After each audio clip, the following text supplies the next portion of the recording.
Бұрындары қыздар мен жігіттер кездескенде алдымен ұруын тегін сұрайтын еді. Қазір бір-бірімен танысса сразу жұмысын сұрайды. Қайда істейсің дейді. Өйткені үйдегі ата-ананың сұрағы сол. Үйленемін десе, қыздың әкесі қайда істейді дейді. Қыздың әкесімен тұрады. Ана қыз айтса, күйеуге шығамын десе, күйеу бала қайда істейді дейді. Күйеу бала Қазмұнайгазда істейді десе, ертең келсін құдалыққа дейді. Күйеу бала бизнесмен десе, арғы күні келсін дейді.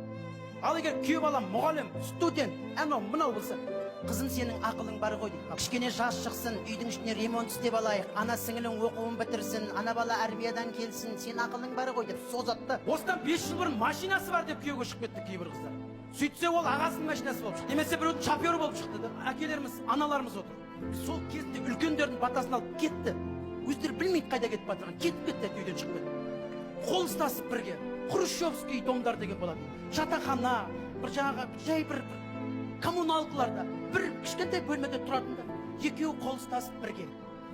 Өйткені мен ойлаймын, байлық, ақша бүгін бар, ертең жоқ. А басқа берген бақ, ол ешқашан таймайтын секілді.